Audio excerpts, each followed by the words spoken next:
If you're listening on podcast, be sure to tune in to our YouTube channel on YouTube at Wild and Weird WV. Welcome to Wild and Weird Radio, a Wild and Weird West Virginia podcast.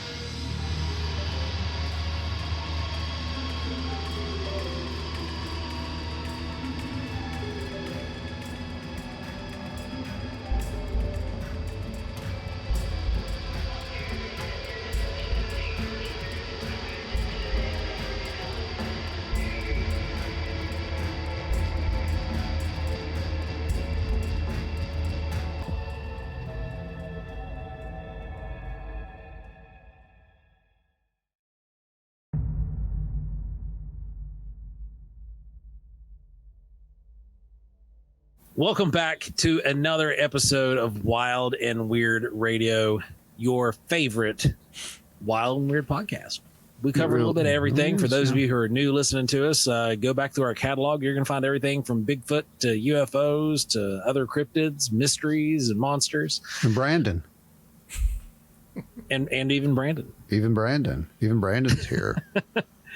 So we don't have any news for you this week. First of all, let's go over the greatest part of this little thing. You guys knocked it out of the park on the YouTube channel last week, just to let you know, on the live.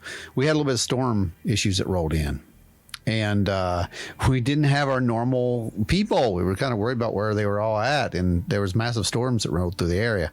Well, by the time, about an hour after we got off, we had our normal levels back up. So everybody had hopped on the channel and seen what they had missed. And it was a great show. We had Glenn on the live. And man, was that not a precursor to an incredible experience? So you guys, absolutely. And absolutely. You guys make sure that you're over there. Like, get over there, watch those lives. Trust me, they're worth it. They're amazing stuff. And we're going to be putting something up when we talk about that in a little bit. I'll be back in about 2 weeks to editing, and that's how long it'll probably take to go through the data that we caught yesterday. Don't you think, Joe? Probably. Yeah. It's going to take me a while. I know some isolated spots, and I've marked them on the recorder, so I'm going to have those ready for the live this coming week. I have not looked at any of my footage at this point, and I have a lot to look at. Yeah. It's and as you guys can tell who are watching, this is not like your regularly scheduled show. We've just come off of the Wild and Weird Workshop, and we're not even 24 hours out past where it ended. You know, we were out there last night till 11 p.m. Wrapping up and cleaning up. We were out of the forest around 10. But we had a tremendous crowd. That was awesome. It was a sold out house. It really was. It had about 25. Everybody that was there showed up. Everybody that was there had a great time, by what we could tell. And I feel sorry for the ones who left a little early. The ones who left early, man, because we got a big rainstorm. We always lose some people, you know, like at dinner, just before dinner. Either they don't want to do dinner and they're just there to hang out during the day, or they'll eat dinner and then leave, or they listen to the lectures and whatnot. You know. Yeah, they'll just be there for the lectures and then the food. But then, you know, they're the investigation thing. That's not really their thing or whatever. Or they've got somewhere to be. They just got to get home. And let's be honest, it was a torrential downpour.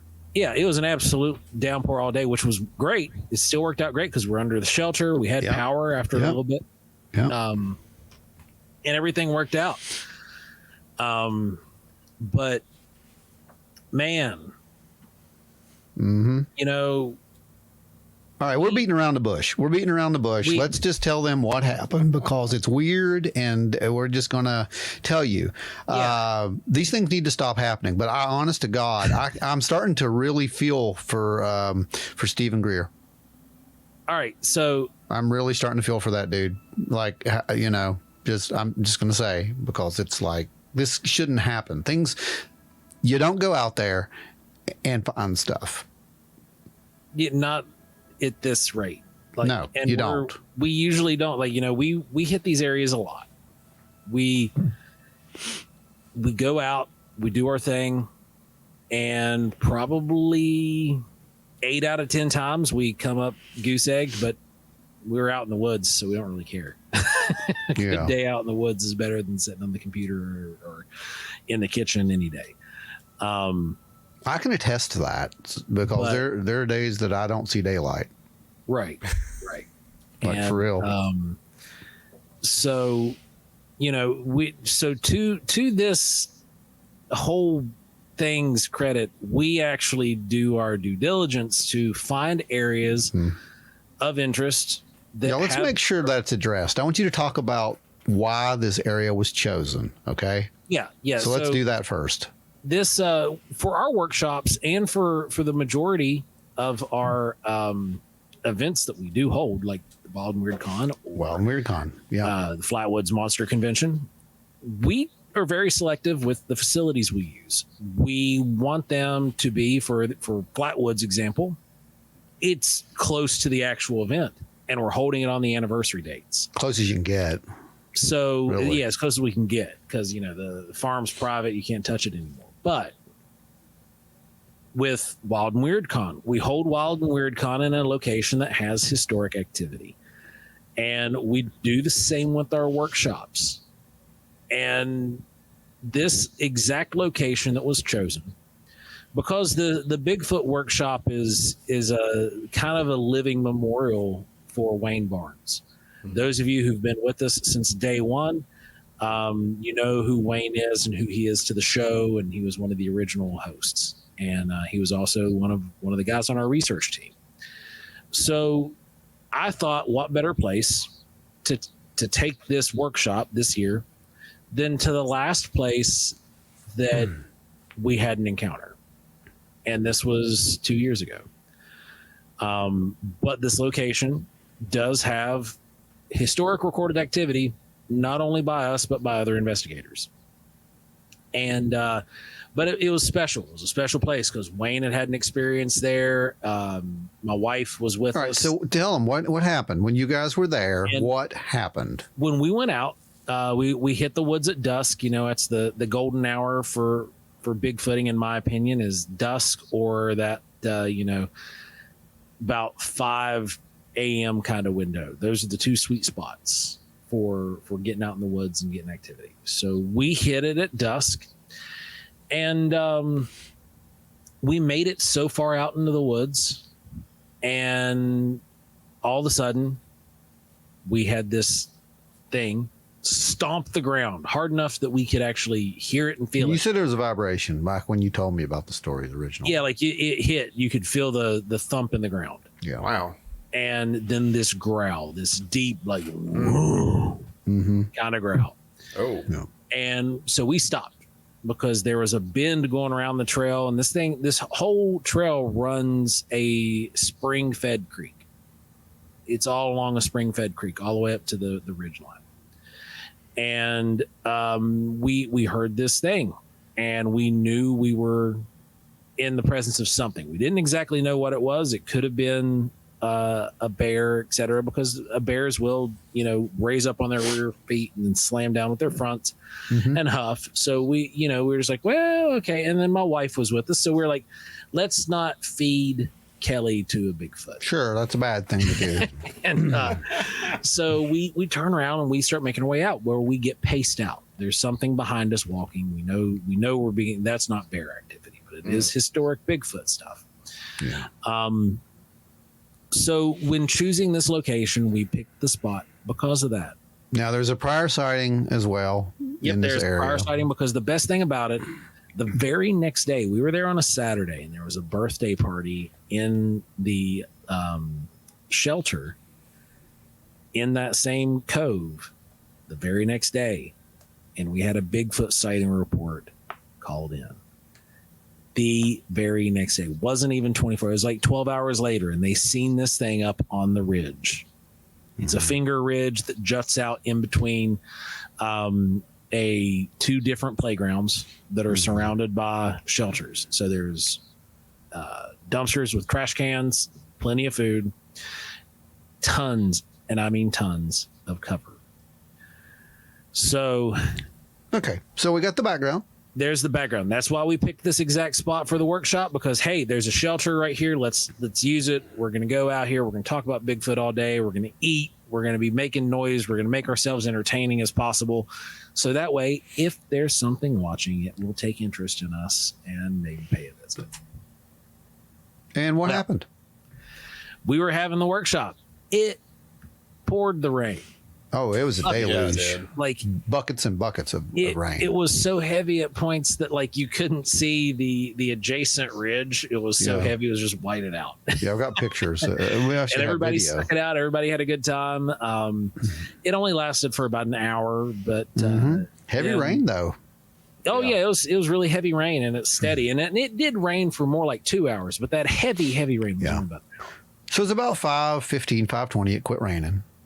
And that's when I said, all right, it's time to go do the nature hike thing. So what we usually do on these is, we didn't get to this time, but what we usually do is you go up the trail and you mark out a little crime scene thing for people to investigate, like something, right? That's what usually happens. Yep. Didn't happen this time because we had a torrential downpour and everybody's under the shelter. Nobody in their right mind is out there, is what I'm getting at. So what I will do, like Ron said, I'll go do that, but I'll have Ron or somebody else start speaking. And then I'll disappear. I'll walk up the trail. I'll mark out an area. I will snap twigs. I'll make my best to disturb the leaf litter. And then we'll take everybody up there. And what do you see different? We'll have them do their best read and tell me what I did. Yeah, but that didn't get to happen. So this time it's, let's go up the trail. We're going to go up and familiarize ourselves with the trail because it's a little narrow trail, and you want to see what it's going to look like during the day. So you go back later in the evening for the guys who wanted to come with us, on the night op. And also, we still wanted to do that hike portion. We still wanted to get the people who weren't going out at night, but there wasn't. Take them out into the woods and give them the experience of going out into the forest with a naturalist with zero intent of any kind of crime scene investigation this time is what I'm getting at. The only thing that I had intended on showing them was food sources. Yep. What you did. A couple different options for plant identification. And then it got interrupted. Yeah. Larry Hose and I were in the front, and Ron was in the rear with Adam Good, and they were making up the rear. And because anytime you go do a lead hike, you always have someone at the engine and someone at the caboose, because you don't want people in the middle getting lost. And so Larry and I went around this bend, and Larry's exact words were, "Man, this is a great ambush site." And I said, "Probably better than dude. Don't move." And I put my hand on his chest and said, "Don't step off the trail." And we both looked down and saw 2 clear footprints. Oh. And I started yelling back for Ron, getting his attention to get him to come up there, and I laid my walking stick down as a barrier to keep people do not cross this line. Yeah. And then Glenn and Michael came up there, and we started scouting, and it turned into an active live investigation at that point. Yeah, we had to go back and get equipment and plaster. I didn't even have plaster. I wasn't even thinking I didn't bring my backpack or a recorder. No. Me and a stick. That was it. And again, how many times have we gone out there not looking for something? And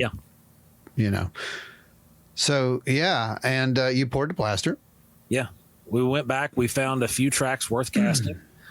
Those are still drying. They're covered in leaves, so I'm gonna have to burn all the leaves off. Yeah. But we did. You will be happy to hear, Ron, that there is clear evidence of a mid-tarsal break in both of them. Oh, I can, I'm comfortable saying that right now. We're not going to get any type of dermoglyphics. This is on leaf litter. Okay. Yeah. And so the forest floor was pressed into the ground, and that's what we were able to capture. So there's a ton of leaves, but you get the landmarks of a foot, and I'm really happy about that. So we're going to get those looked at. We're going to have Tom Shea take a look at them next month. And we're going Cliff to take a look at him next month at Hawking Hills. and then we'll post video of those for you guys to see. Yeah. So that was wonderful, right? And now we're going to go back to the shelter, right? We wound everything back. I'm like, all right, well, guys, everybody was excited. They all thought that was really cool. They couldn't believe that they had actually stumbled on, similar to how it happened at the Logan workshop, that we stumbled onto actual evidence. Yeah. They were kind of just, in awe with that. So they were in awe, and I was too, because I really wasn't expecting it. And we put the plaster in the ground and said, all right. I wasn't expecting it, and I didn't want it. Yeah. No, really, I did not. I'm like, this can't keep happening. There's just no way that we got to have a workshop somewhere where we don't find something. We have to, otherwise people are going to start asking questions. I even had people coming up and saying, "Well, you said that if I came out, then we'd probably, something would happen." I was like, "I don't mean that it would. That just means I was being, I was joking because of what happened at Wild and Weird Con. Right. I don't never expect anything to happen, but yeah. So plaster on the ground. Plaster takes on a good day. Yeah, when it's not minutes. wet. It's soaking wet. It's still actively raining in the forest because you have all this water dripping off the trees. And I just said, hey, guys, let's go ahead. We're going to call this one. And I want everybody to go ahead and head back to the shelters. That way we can eat. I want to get, because everybody, I could hear them. Like I could hear growling, and it wasn't Bigfoot. It was their stomach. Yeah. We were pretty hungry at that time. Yeah. So I wanted to get back and get them fed and let everybody talk about what just happened. And just kind of, because that was like maybe a 40-minute trip into the forest and back. Yeah. Everybody started walking back, and me and Larry and Adam and Ron sat back because we were making sure that everything. Well, there's the one guy up on the ridge. Yeah, that's right. And we were kind of watching and waiting for him to come back down because he wanted to go up there and see if he could tell where this thing had went. Yeah, there's a flat above us. And that flat goes all the way back in behind the shelter. Mm-hmm. It goes all that's that finger ridge is where he was walking on. Yeah, because he does funny. he eventually comes down that. Yep, he comes down the finger ridge right there behind the shelter. Actually, earlier that day, I was looking up there and I looked at Adam and I said, that would be a great place for something to watch us right now. Yeah. That is a great scouting location right up there to see everything in the field and valley below you. Yeah. Which, that's pretty much what he validated up there. But so we're walking back and we're like, well, where's he at? He must have went down that ridge and he's already back at camp. Yep. So we start moving back at that point. Mm-hmm. And we are maybe 100 yards from the trailhead. About, yeah. Ron, why don't you explain what just happened? Because that was weird. Well, we heard what sounded like a rock road, right? Down Yeah. this way? Yeah, it was I mean, we got fairly multiple here. sizable, Multiple witnesses right here. fairly sizable piece of debris. Yeah. Just got Landed right in these It's in clump there of trees somewhere. right in here. It was loud. And all of a sudden, through the canopy, we hear. But it hit something coming through, didn't it? yeah, it needs more loft. Oh, yeah. But it's also coming down with more velocity And and an angle. it was up on that ridge, right? Probably something. rough estimate It came about down an 8-pound rock. So like, Oh, yeah. Yeah. That's it. That's totally it. yeah, So that big of a rock just came from where we can't see anything throwing it down here. Yeah. And it landed around 30 or 40 feet away from us. And it came from the adjacent ridge that John was walking down. Oh. And Yeah. this Yeah. thing It was was interesting. on the other ridge from us. Now, to the tracks. The tracks were walking down off the hill that he went up on. The tracks were walking down across the creek and up onto the ridge. Up onto that ridge. This rock came from that direction. Yeah. And there were 4 witnesses to it. And I told them, you guys are telling everybody what happened when you get back. Yeah. I'm not. And they did. So they did. And we start cooking. everybody's happy because they're smelling the burgers going and the hot dogs. They get the slaw and the chili rolling. Everything's going. People talking about the rock being tossed, and Yep. people are taking notes, which is really cool to watch. And then what happens, Joe? Then all of a sudden, we hear this loud crack, and it's not just any kind of crack. It honest to God, it sounded like a rifle. No, it didn't. So much so that I posted. No, it did not. It sounded like multiple rifles, or it sounded like Well, the first one, full-on automatic fire back there. Yeah, but then it was pop, pop, pop, pop, pop, pop, pop, pop. And So it was a tree? I immediately yeah. post and turn. Oh yeah, Oh. And it was Larry, a monster. who's a combat veteran, runs up and he's posted. He's like, what is happening? Very, very, very large tree fell up on that finger ridge. Within feet, like 200-300 feet of where we were standing. To Now, be fair, it's wet, it's rainy. It was a deadfall. but there was no wind at this point. No, It was very still. there was no And then wind. all of a sudden, pop! This thing comes down. Monster. Did you guys get to look at the tree? No, we're gonna go back and take a look. My assumption is it's my guess. This is just my guess. Yeah. If the whole tree didn't get pushed over, then a canopy fell out. Yeah. I want to go see if we can find a canopy, because if we can find a canopy, then we can rule it out as like this was just a happenstance. Yeah. That's what I want. Honestly, with everything else that happened yesterday, I want to go up there and just be like, yep, the canopy just fell out of a tree. Some normalcy would be nice for this one, wouldn't it? Then you got to ask yourself the question, was this thing up in the canopy of the tree? Because he walked right by it. Who Oh knows? God, yeah, that's oof. Yeah, who knows, man? Who knows? At this point, we can't say, it's all speculation, and we're not Yeah. gonna Not point going the there. direction of this one. So everybody gets fed, everybody's happy. And more everybody- people decide they're going to go out on that night hike than they did on year one. I mean, almost everybody who was left went everybody out on was that up. night hike. We had 6 people leave, Yeah. and And the rest went out on that night hike. the rest went out on the night hike. So we split up in 2 groups, and And one of us went ahead. not yet. Oh yeah, Jessica Not sat yet. back in the shelter. Not yet. We went up there. We started to go up. Yeah. I'm with Patrick. He's filming. And we all got our lights. Patrick has his light. He goes, turn the light on. Light doesn't come on. I'm like, well, okay, that's weird. I took it. I kept flipping it. It's like, okay, well, it's dead. No big deal. I'll look at it later.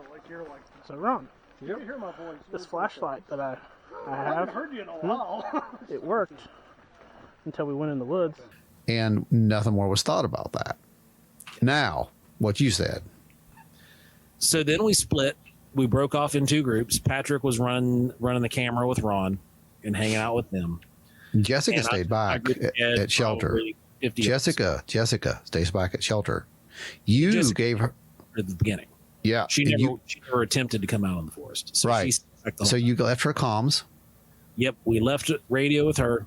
What happened with the comms before My we walked on radio- the trail? Yep, dead. Now it's important. It's dead. All Yep, right. my Just radio remember died. that. Her radio is still at full charge. They So just remember that. together, so they should have both been fully charged. Both of these were charged together on the dock last night. Mine is dead. Hers is still full. What is that? Wonkies. Our comms. Serious? Vision, clear, both are dead. What? Don't know what happened there. Okay. As it was So right that's after we went up and did the tobacco offering at the creek. So that's that. All right. Next. Then we split off. Ron is about 50 yards behind my group, and we go up. We hit the point where I'm like, all right, the next leg of this hike, it's all vertical for like a mile. Oh, speaking of weird discharges,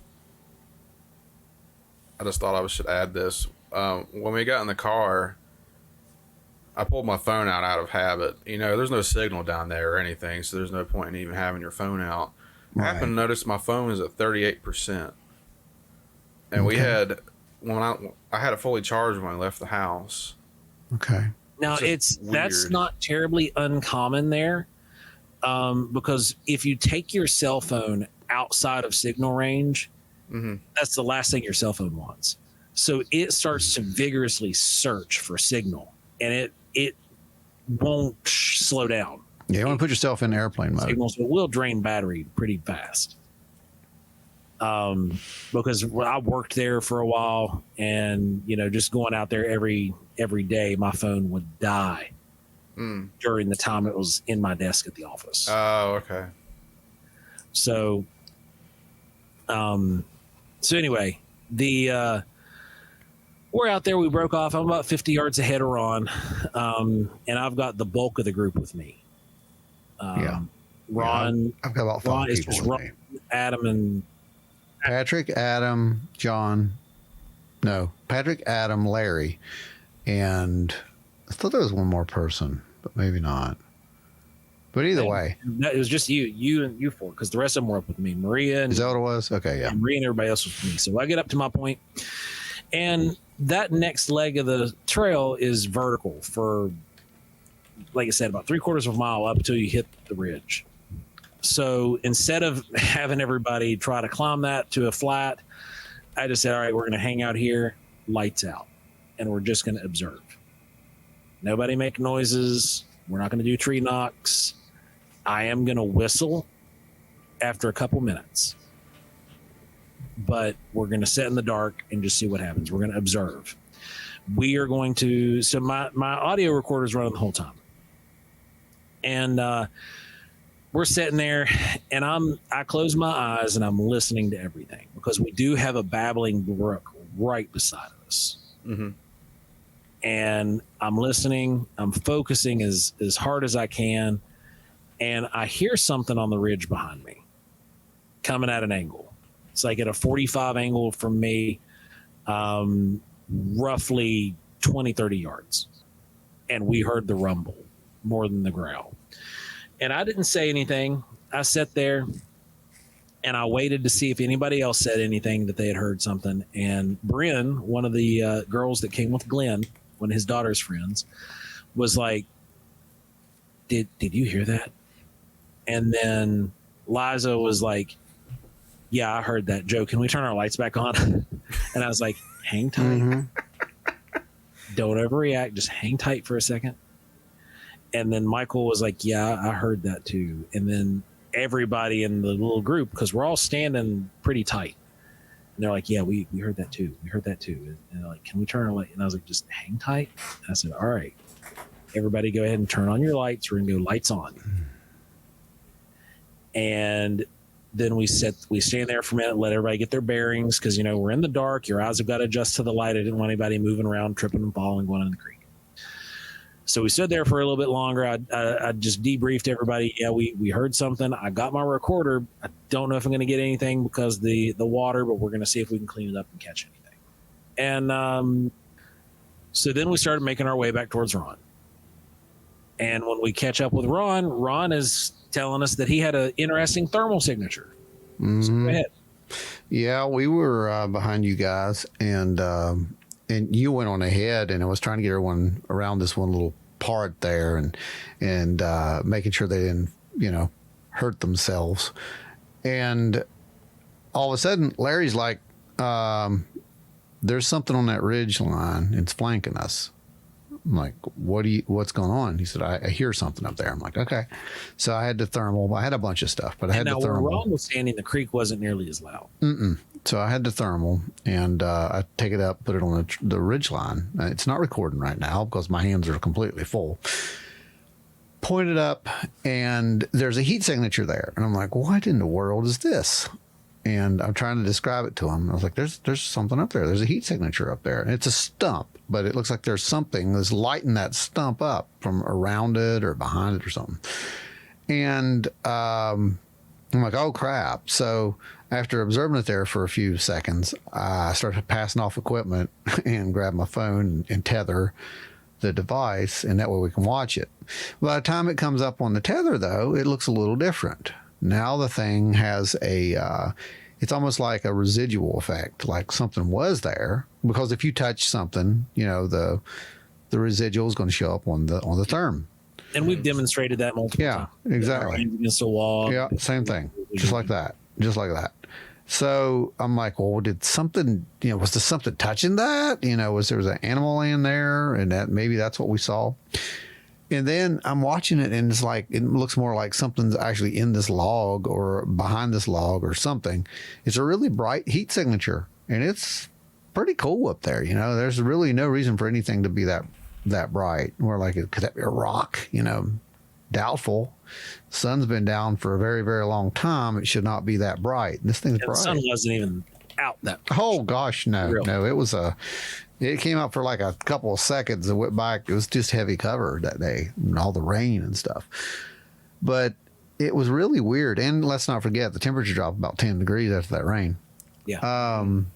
So yeah, anything that was up there shouldn't have been wet and cool, and shouldn't have been get off a heat signature like that. That was the same signature that you get with something that's actually warm-blooded, like there's something up there.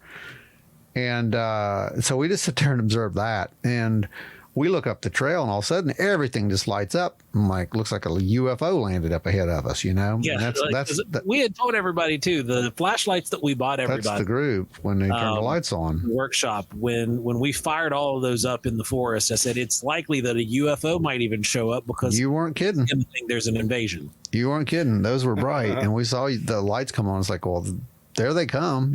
We didn't realize you're just right around that little bend. But what's crazy is right around that little bend, you're still on the same ridge line that we were looking at. And the same ridge line that Ron was looking at was the one that was behind. Just saying, yeah. So there could have been something there for all I know. And it could have went up that ridge line, and that could have been what was up around that area. But I don't know. And that's just complete speculation. All we know is that we thought we saw something on that ridge line. And so then we head out signature, and we told everybody we're gonna go back. We're gonna do a debrief. Yep.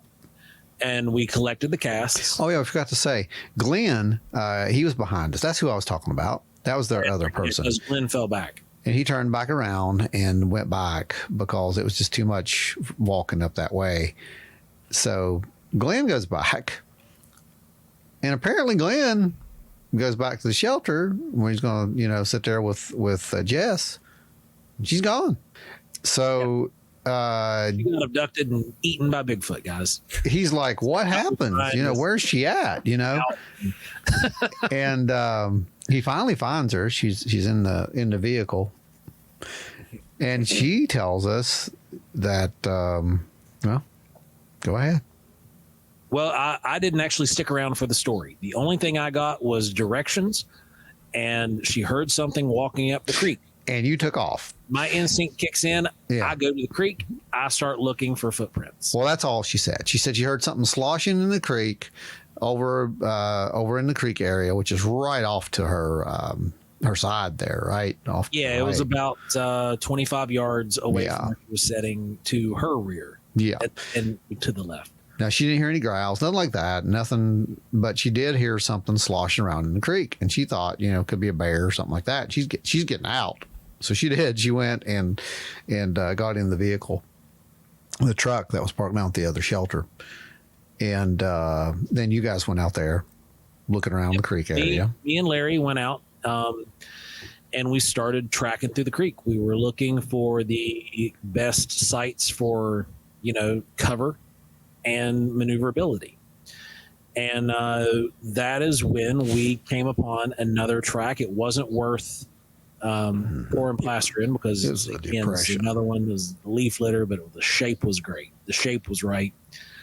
And we found where it came up out of the creek, walked around some debris, and then went back into the creek. Oh my goodness. Oh my gosh. You can see it. It's nothing that we can cast. No, but It's there. it's definitely there. And then there's a secondary step here, like the front end. And these tracks were 15 inches. Yeah, they were big. So we were looking at 15-inch tracks on the ground, and we backtracked it as far as we could, and then we made it to an area where the ground was just super, super hard pack and roots, and nothing's going to leave footprints there because the ground is so tight because you've got sand and clay mix with roots, and that's essentially concrete. Yeah. You're not going to leave footprints in that. So yeah. It was really weird. So Joe goes and retrieves the comms. Yep. I go get the comm from Jessica. Hers is still batteried up. Mine's now fully charged. Fully charged. Keep that in mind now. It was dead. It was full. It was dead. Now it's fully charged. And now it's fully charged again. So I fire it up and I'm using them back and forth. Everything's working perfectly at this point. And then I put them in my backpack. Turned them off. They're off. Turned them off. Put them in the backpack. And by off, we mean there's not like a little button you push. There's a knob that clicks, physically clicks. It is physically, mechanically turned off. It is not digital. It is mechanically turned off. So then we're doing the debrief. I'm also cleaning up. So I'm moving around. I'm acting normal while everybody else is doing the debrief. And I'm cleaning up, trying to be as basically uninteresting as possible. I've zoned out on the debrief and I'm listening to everything around us at this point. And I'm getting the truck loaded up and everybody keeps asking me if I need help because I'm purposefully moving really freaking slow. And so I'm like, no, man, I got it. Just hang tight. I got it. Don't worry about it. And I keep going because I'm walking from the, I made way more trips than I needed to from the shelter to my truck because there was, about 50 feet in between my shelter and the truck. And I'm just listening to see if there's anything up on the ridge, seeing if there's anything come down towards us. Well, and Glenn is getting ready to leave, so I stop what I'm doing. Mm-hmm. I go over, I tell Glenn and the family bye and everybody, and just as they're getting ready to get in their car, and I left my recorder running on purpose, and I pointed it towards the trail for this exact reason, because I was anticipating this, because it has happened before. This entire night has happened before, okay? Just in a different hollow. And it wasn't at night, it was during the day. So we'll get to that here in a little bit. But I was curious. So I had my recorder set and pointing towards the holler. Nobody knew my recorder was on because I even kind of hid it. So that way nobody would mess with it. I didn't want anybody to think, oh, he left it on and just turn it off. Glenn is getting ready to get in his car. Michael is standing at the passenger seat. The girls are making their way down because they had one of my ponchos and some other stuff. Everybody was telling everybody bye. And then all of a sudden, from just beyond the trailhead, we hear, "Rah! Rah!" Two real quick yells, clear as a bell. They were very high pitched, though. Really high pitched, but I'm not going to scream into the mic. No, they were very, very high pitched. And, our thing was that a cat? It was like, it was real. Yeah. And really loud. I'm going to do an analysis on that audio because I've got it. I'm going to see if it matches anything. It didn't sound like a bobcat to me. I've heard a ton of bobcats, tracked bobcats. It reminds me of what the Confederates used to do called the rebel yell. Kind of reminds me of that a little bit from the way you're describing it. It's really interesting. Mm-hmm. It was weird. It was weird, but a little bit later, we're all sitting. I've got my truck loaded, and now I'm sitting on the steps under the shelter. Everybody else is doing their thing under the shelter. Yeah. And then the hole opens up in the sky. Storm clouds are breaking. I have purposely put up all the equipment at this point. Ron had already put up all the equipment. I said, hey, man, look, you got a clear sky. Why don't you just go take a look? And as he's going to do that, my comms go off. No. I go over. Adam follows me. We go over there to get the thermal at that point. Oh, that's right. Yeah. Yeah. We go to get the thermal. He's with me. And I don't know if Patrick was filming at this time or not. I don't know if he was following us or not, but he goes to get the thermal. I got to get the thermal. And we are having this little conversation because we're both experiencers. We both had some weird stuff happen. So we're comparing notes. As we say a couple of words, all of a sudden I hear, what? Both the comms go off. Like, wait, what was that? So And this is because we're walking toward them when this happens too. So I was there and everybody's like, what was that? And I said, like, wait a minute. very collected and calmly, I said, that was my comms. Yeah. And so Like, you turned those off. It's like, yep, they're off. So me and Larry go up there. We pull them out of the bag, and they're off. The switch is mechanically turned off still. We turn them on, and now the one battery is saying low battery with a low battery warning, and the other one's fully charged still. So it's back to that. And these I'm like, cheap no. comms. These are Motorola. These are good. These are good things. These are good. This is a good set. So I'm like, okay, we didn't have this the last time that this happened, but we've had something very similar with the comms, and I'm going to insert that right here. Let's not forget to mention that, like 2 minutes prior, as we were walking out of the woods, all of our equipment starts to malfunction, and we get that Geiger counter spike. Next, when we're walking out, we had some weird comms stuff. Some things were going on. We started getting some higher radiation readings, which are unusual.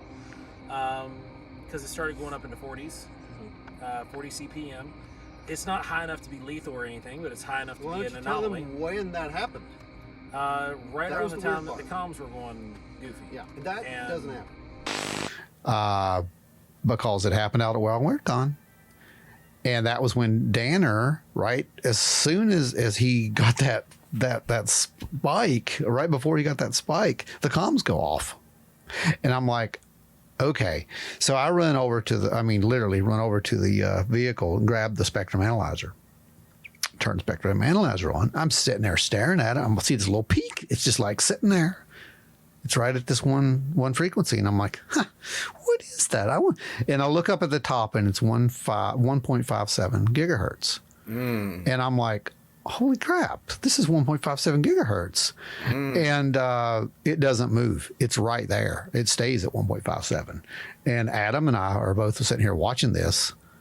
And at this point, by the way, the sky has completely closed. There is no opening. I mean, you could see stars. Clarity. Before. It's gone now. It's all gone. At that point, some point in there, I see my wife. She's walking away. She's got the kids there with her. She's got my adopted niece and nephew, and they're walking away. And I'm like, okay, what's going on? She's like, give me the keys. I'm like, all right, cool. All right, here. And I don't know any more than that. And I'm like, dude, that's 1.57. And Joe's like, that's just, that's gotta be a logical explanation, blah, blah. I'm like, okay, yeah, because cool. there's underground power lines that run through that area. Okay, cool. I told him, so you're actually standing pretty close to being right on top of him. Yeah. So Joe has no idea about the 1.57, 1.6 or 1. Whatever at Skinwalker Ranch. That's I know about the 1.6 at Skinwalker. It's everywhere though. It's not just 1.6. Yeah. Oh, it's close. It's very close. We're close. And it's a little too close for me because we're sitting here talking about this stuff, and then we're done at this point. Me and Adam are just done, and everything just stops. The 1.57 completely disappears. Nothing else is going on at this point, and it's like, okay, I think we're done here. This is good. So I go over to check with Maria. I'm like, what's going on? She's like, you didn't hear that? I'm like, no, I didn't hear anything. Yeah, he was too far away. He wouldn't have heard it. And apparently there was something being thrown at the roof, the shelter, but what I didn't know was that these two had heard stuff being thrown at the shelter all day and hadn't really said anything other than squirrels. There were some activity. There were some squirrels. We could hear the squirrels. So, I ruled out a lot of that during the day because there was nuts dropping out of the canopies of trees. You could hear them punching through the leaves and then hitting the ground. Sure, it still could be. And but at this time of night, and this wasn't a nut, it was too big. Based off the sound, my estimation was it was about the size of a baseball. and there was a good thunk right on the roof of the shelter. And Ron can tell you, I sat down on the ledge or on the steps, and I didn't move. Yeah, he did not move. He didn't act very responsive to it at all. So yeah, when you're in these situations and you have stuff actively going on around you, the worst thing you can do is respond. Now, I'll admit, I yelled back at whatever yelled at us. Yeah, and I did do that. I responded back with 2 calls of my own within seconds. I didn't charge towards it, but I aggressively moved up towards my truck to where I knew that I was going to be asserting, and I made my calls, and then nothing responded. That's when I went back and sat back down. And after I sat down, I didn't get back in your truck. I stayed there because I was waiting, and there was stuff moving around. You could hear stuff moving around up in behind the shelter the whole time. And again, my recorder's rolling. Now, by the time this stuff did hit the roof, I'd already shut my recorder off. But they were, because the biggest thing I was worried about, if my batteries died while it was recording, I didn't want to lose what we'd already captured. And after I know I have those 2 yells on the recording, so I went and I went ahead, stopped the recording, saved it, and shut her down. Yeah, because I didn't want to risk anything happening to that information.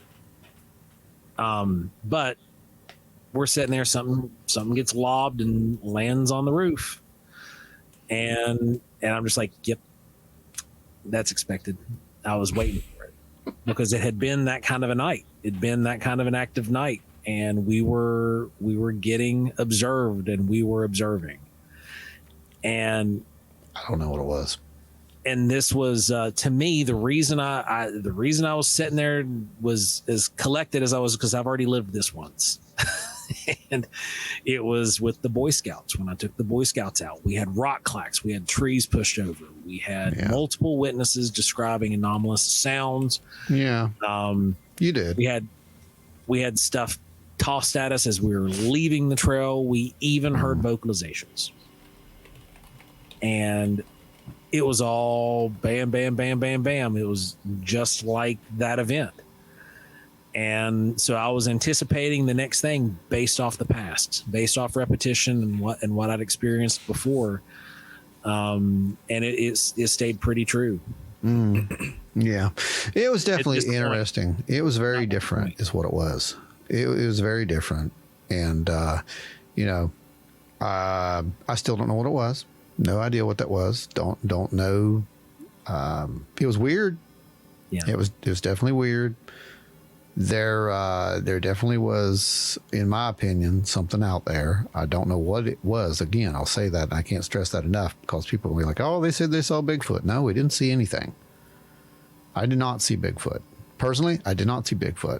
I did not see anything except for a trackway.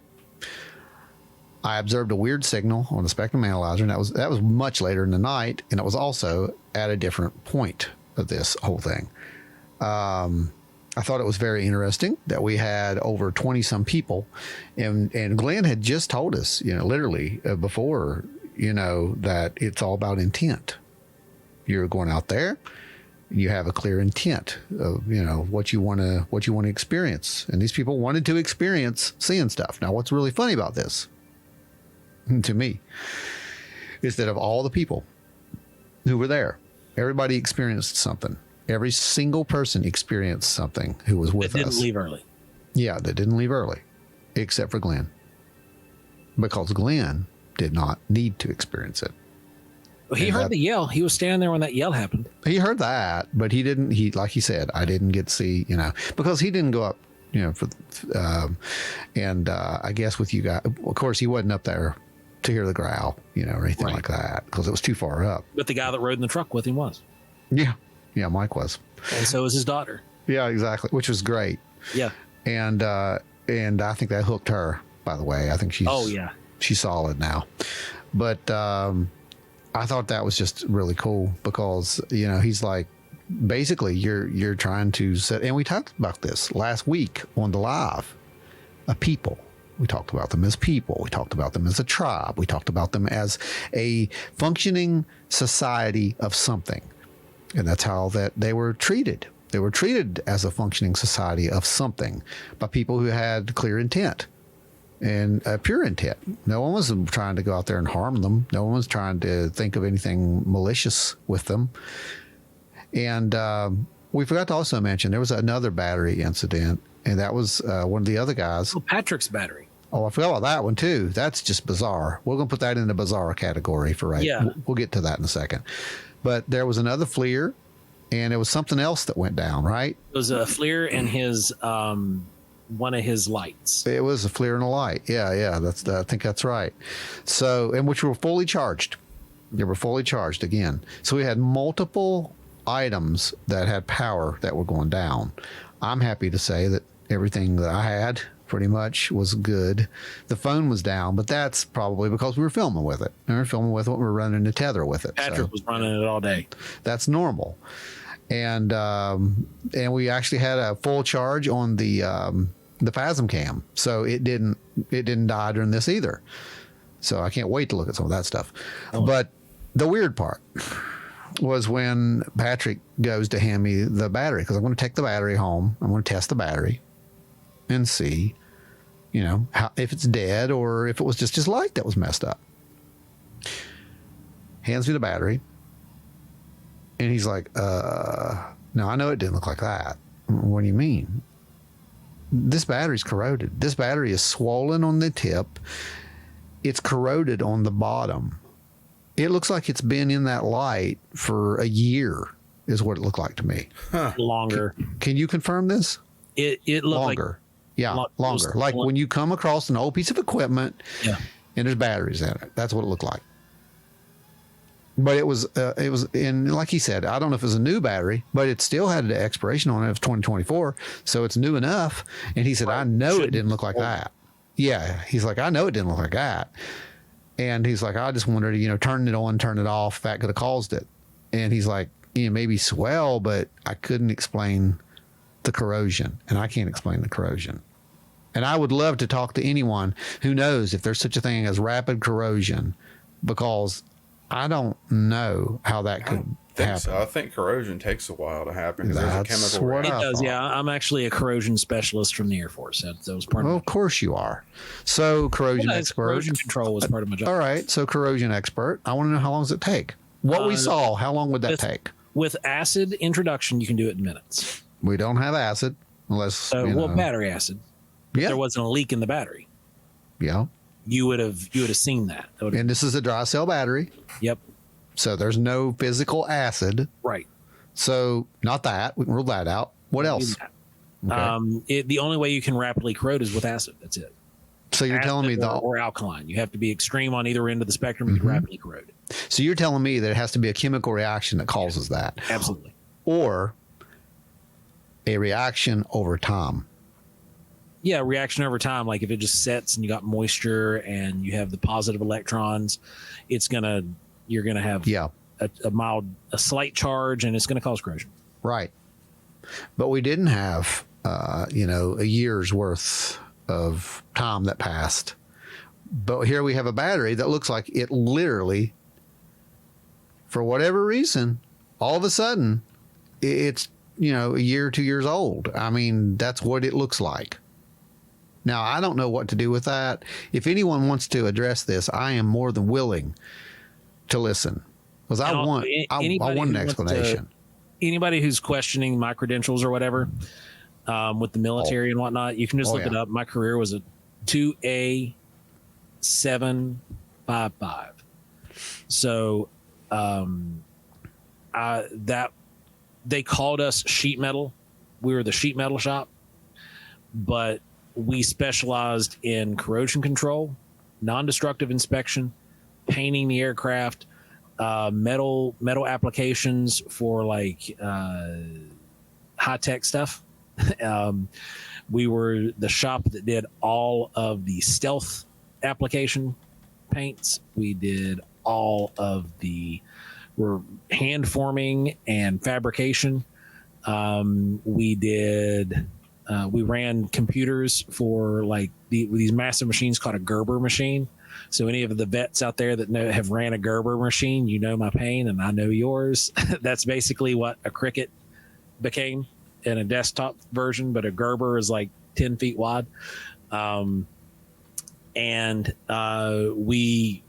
You know how metal reacts is what we're. Yeah. Oh yeah. I was metals expert. Like that's your thing. Yeah. So the 2A75 blank is because that last number is your skill level set.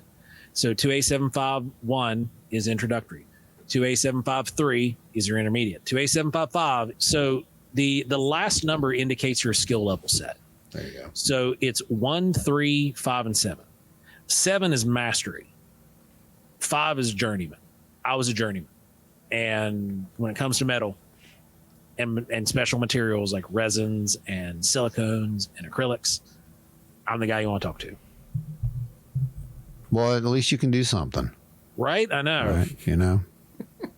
Probably cook a little bit too. Yeah, a little bit. Now that, yeah. But yeah, so the batteries you're not going to get a rapid corrosion without acid introduction or alkaline introduction.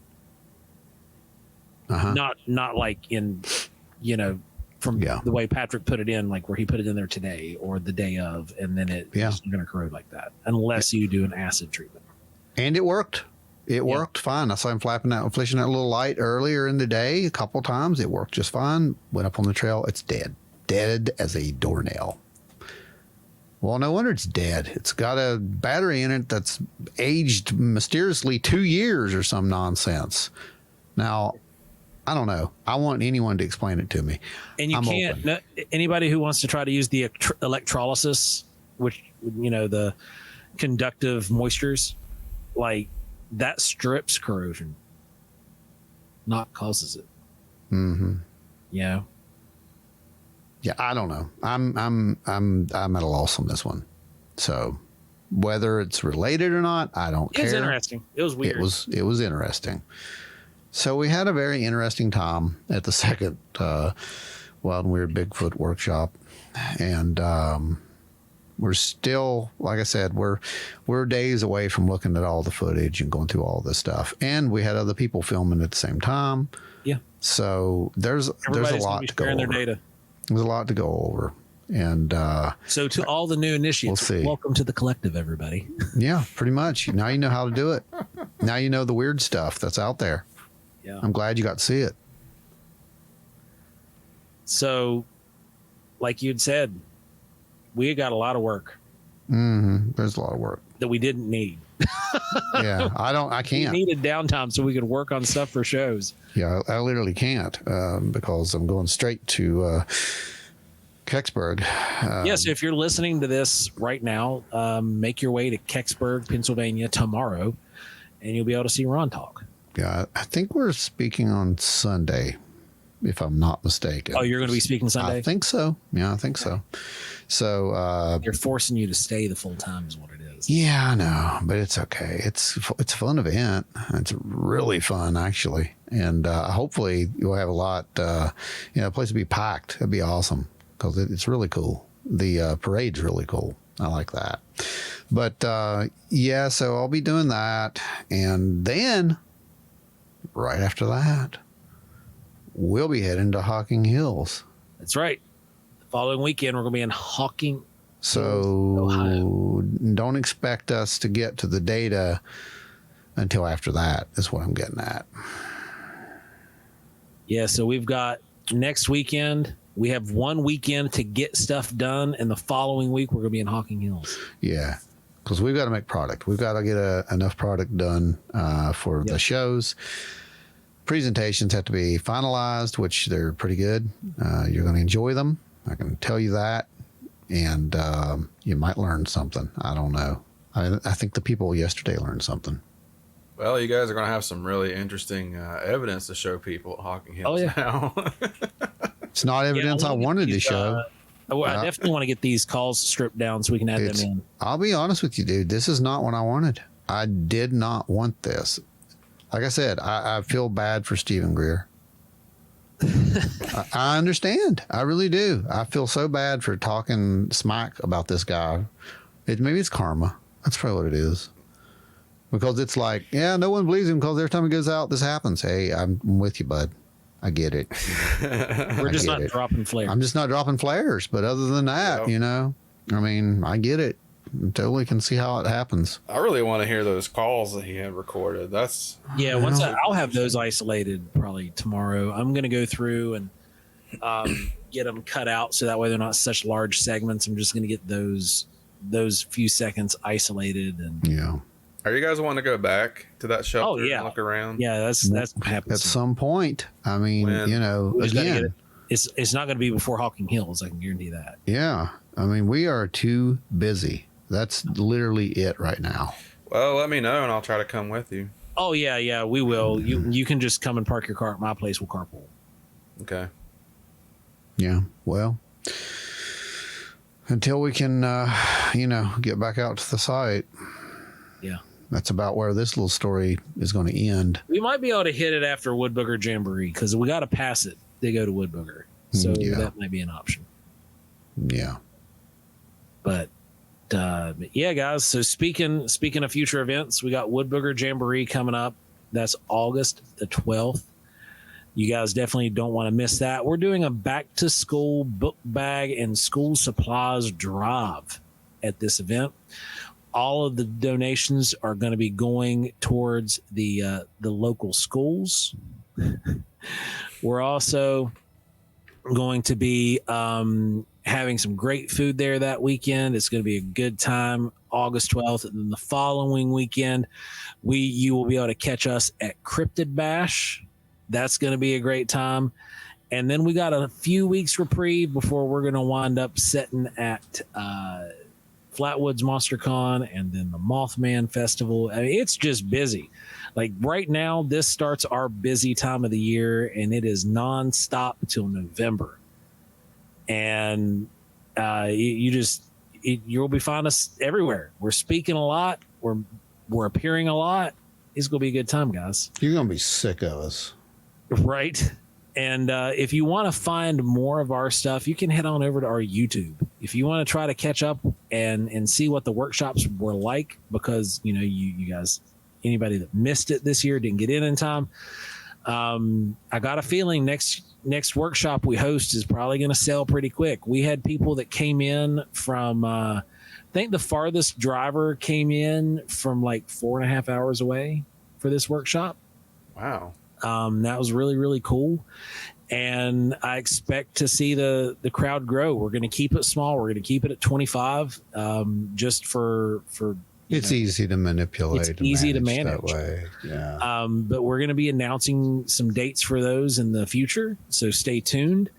And then if you, like I said, if you want to go back and watch some of the stuff from past workshops, it's all over there on our YouTube. You can go watch that. Remember, leave a comment and let us know that you saw it. Let us know what you think. We will respond. We'll see it and we'll respond to you. If you want to reach out to us with a sighting report that you have had, you can reach us at wildandweirdwv@gmail.com. You can send it also to wildandweirdwv.com and hit the sightings tab, and you can fill out a descriptive report there, which is the preferred method because there's we ask all kinds of questions, very analytical, and then you leave a short description at the end. If you want to help keep Wild and Weird Radio free for eons and eons to come, and you wish to become like Adam Good, one of the sponsors, and Travis a Redneck, like Adam Good, Travis, Teresa, Larry. Hang on, the list goes on. Here we go. Here we go. There we go. If you're watching, there they are. It's all scrolling on the bottom. But it's Adam Good, Teresa of Teresa's Haunted History of the Tri-State, Dewey Edwards, James Boggs, Spooky Appalachia, Larry Hose, Guitar and Chain Craig, Travis Rednick, Jeffrey Steele.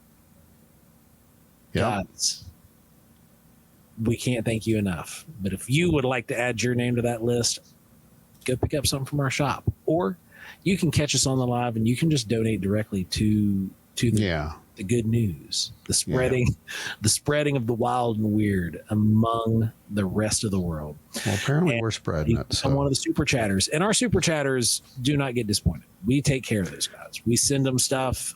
So if you become one of our super chatters and you're making donations to the show, you're going to get goodies, because who needs a Patreon when you've got loyal subscribers who just will donate money and then you can send them stuff random. Yeah. I like that way better than doing a Patreon personally.